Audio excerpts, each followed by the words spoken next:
Hello, welcome to another Mad Hatter Reviews. Today, I wanted to spotlight two figures that are up for pre-order from two different companies, and just have a little discussion about it. The first one is this Marvel Legends Maximum Series Spider-Man. There's been a lot of talk about this and the price, which is $49.99. It's up on Hasbro Pulse. It's up on BBTS, Amazon, a few other places. I found this figure interesting before there was even like the whole hoopla about the price. I found this figure interesting just because it like looks like a McFarlane figure. Okay, I don't think they can say McFarlane, but I mean, to me, just the aesthetically with just the line work and the eyes, it's all in the eyes. It gives it kind of like this McFarlane look, and I'm just going through just some pics right here. It's nice.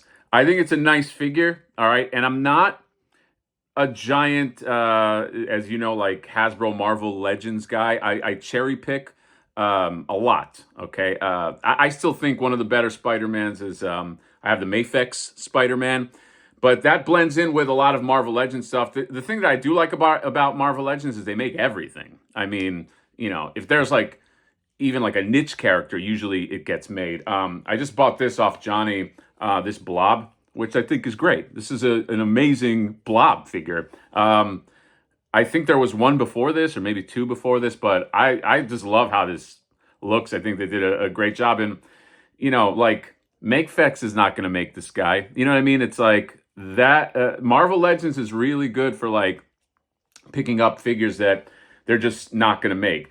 Now, for things like Spider-Man and Wolverine and all that, you have more competition, okay? There's like other companies that will make those. So, you could be picky for that. But yeah, this one came out. It's got a controversial price of $50. I'll go over that in a second here. And then another thing with a controversial price that came out is the Mondo Ghostbusters, okay? This one I'm locking in for sure, okay? Even though the price is high. It's Egon and the Bogeyman 2-pack. If you don't know, this is sort of like the brainchild of Alex Brewer, who sculpted these, put them on the internet, and now is I assume a multimillionaire because of how well these are doing. The pictures on this look great. This Boogeyman was always nightmare fuel growing up, and he did a great job. I saw this and the Venkman in person. And they look great. I mean, it's a 1/12 scale line, and the Egon is, I mean, it's a spot on a real Ghostbusters Egon as you're gonna get. You're not getting this. Speaking of Hasbro, the reason for the price, it's all but confirmed, is that Hasbro basically was like, all right, Mondo, you want to compete with us in the 1/12 scale? Here's the minimum you can charge. And from there, you can't really do anything, because if the IP holders are, giving you right out the gate an upcharge because they're like, you're not going to compete in our space and not fucking pay. And that's it. That's why some of the 1/12 scale figures that they have coming out, like the He-Man stuff, they said are going to be cheaper because I don't think they have to deal with all that. But it's it is what it is. I think they kind of took a risk, and they're like, all right, would you rather pay a higher price and get real Ghostbusters figures or not at all? And so to me, this is like a one-time, I'm just going to get in one time only. I don't think this is going to be made, at least not to this degree with this fucking level of detail. I mean, it's crazy. You see these figures, they look amazing. But yeah, so both these are up. They're both expensive. All right. Marvel Legends, a $50 Marvel Legend to me is expensive. Okay. I keep thinking of, you remember how like McDonald's at one point had like this artisan menu, and like they had like artisan burgers, like, like Swiss cheese and mushroom and all this. And like, you had the artisan menu for a while, and then they did away with it. They're like, yeah, we're just going to focus on the Big Mac. Okay. Now, I'm not saying that Hasbro is McDonald's, because I think the artists there are really, really good. And again, I got their Giant Man. There's a lot that I do like about Hasbro, and it is not a reflection on the artist, but they are a corporation. They are a giant, you know, they're a giant corporation, and they pump out stuff like a giant corporation does. And they have this Maximum Spider-Man now. They cost $50, and I think why people are balking on the price is because I think with I think when a company starts coming out with product, like I think they lock in people's heads. They lock in a certain price in the mind of the consumer. And after that, I think you can't really move away from that price. Okay, now there's some wiggle room up and down and inflation and this and that, but I'm talking about like $50 is like it's like almost double like the price of like a Marvel Legend. All right, and I'm not talking like a bigger figure. I'm talking about like the size of like Spider-Man. And I'm just I'm just thinking about that. I'm like, is it possible for a company to just create a artisan line? Okay, that's what I'm assuming this Maximum series is trying to do. They're basically trying to be like, well, this is not really a Marvel Legend as you know it. This is like a Maximum figure. Like they're trying to create like a line within a line. Now, the Mondo Egon, you can say, I mean, that's wildly expensive, okay? And it is. It's an expensive figure, but they do well. The Peter Venkman did well. I'm sure the Egon is going to do well. I think with Mondo, you already sort of expect that. Now this 1/12 scale is a new endeavor, so who knows how it's going to work. But you take their like 1/6 scale figures. They're all about 250. If they're normal size, the bigger ones are more expensive. But there's an expectation there. There's like an expectation that you know that a Mondo figure costs this much. Now, if Mondo made like Artisan Mondo line, and now you have 1/6 scale figures that maybe cost 400 or 500, would that go over well? I don't know. That's how I look at like the Spider-Man.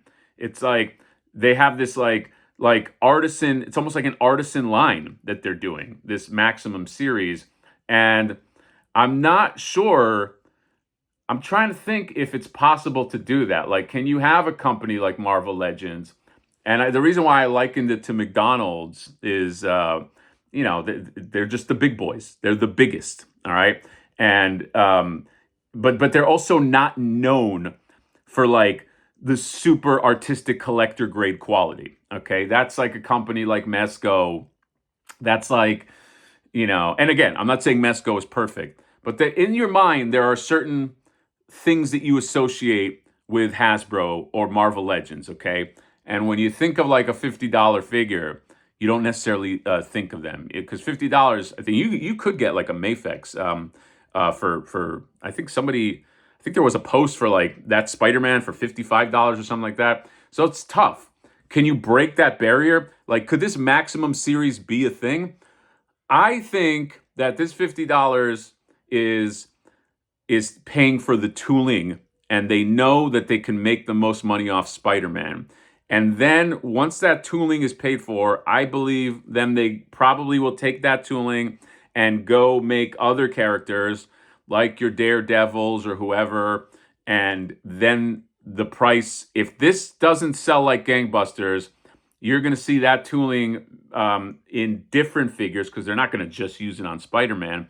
And then those figures maybe will be lower priced. I think they know they're like Spider-Man plus McFarlane-ish Spider-Man plus new articulation equals we can make the most money off of this. And then we see what happens, okay? I'm not sure you can break the barrier though, okay? It's like I collect NECA a lot, obviously, NECA TMNT. If NECA TMNT suddenly said, okay, we have, our figures cost $35. But now we have single figures for $50, or we have single figures for $60. But this is a new Maximum line. Are we like are people for the most part going to dive into that, or are they going to be like, $50, $60 for one NECA figure? Go fucking jump, you know what I mean? But we'll pay that for Mesco, okay? Because that Mesco 4-pack, it's a $400 pack, which means that's a $100 figure. So that's what I'm saying. Like people have something in their mind when they're like, I am willing to pay the price for certain companies. But if other companies go over based on past input or output of that company, I'm not going to pay that. So it's a strange thing. The Mondo example is not as, it's harder to define because this is the first time Mondo's coming out with a 1/12 scale figure. Okay, I mean, this real Ghostbusters represents the whole line. I mean, represents the first time they're doing that. So I'm not sure. I'm very curious. I want to pay close attention to this Maximum series because yeah, it's a tough thing. Like what is the threshold for certain companies, and what are you willing to pay? Like, could Marvel Legends come out with $100 figure, like a Mesco style? You know what I mean? Like, they have those $100 Spider-Man figures. They have that Dr. Octopus, looks amazing. Okay, but if Marvel Legends did it, would it sell? Okay, what would be the criteria? Or are you just locked in? Or does it become the McDonald's Artisan burger where you go, fuck you, McDonald's, I'm not paying you for an Artisan burger, you're McDonald's. Okay, I'll go to XYZ if I want to get an Artisan burger. By the way, check out XYZ Burgers on, no, I don't know. There's probably an XYZ Burgers out there somewhere. Anyway, just thought it was interesting. I have not locked in on this Maximum Series Spider-Man. I'm going to wait and see what it looks like in hand. I am curious, though, and, we'll see. We'll see. I think it will sell well because of it's this new thing, and it's Spider-Man, but I just don't know, will it sell well enough that they are like, okay, we accomplished what we wanted to out of it, okay? But that's up. It's up on Hasbro Pulse. I think it's up on BBTS. It's up on some other spots. I think it's sold out on Amazon. I don't know how much, but Amazon always gets stuff in, and then they open up pre-orders and get stuff in. So that's not a good indicator. But you can get that. The Egon you can get for 1 month with the Boogeyman. Okay, so if you want Boogeyman, you got until March. And, after that, that's the only time you can get the Boogeyman. But then you can get regular Egon. Meat and potatoes Egon. And I'm very excited to have. I bought that Ghostbusters card just because, in anticipation of getting the real Ghostbusters around it, just because I think those are so cool and so well sculpted. So that's it. Reveals. You got your Spider-Man. You got your Egon. Can those guys, have they ever done a crossover with Spider-Man and the Ghostbusters? They're in the same city, right? I know Spider-Man doesn't fuck with ghosts, but maybe, it'd be cool. Like the Ghostbusters give him make a special spectral webbing for him, right? And then he goes and he fights them. And then as they are zapping the ghosts, he like webs them with his spectral webbing and he helps pull them into the trap. Okay, that's a free one. Whatever writers want to put that together. Or how about you fucking hire me to write the Spider-Man Ghostbusters crossover, okay? All right? Cut me a fucking break. Anyway, that's it. I'll put links in the description. And that is all. Comment, subscribe, drop me a like. See you next time. Bye-bye.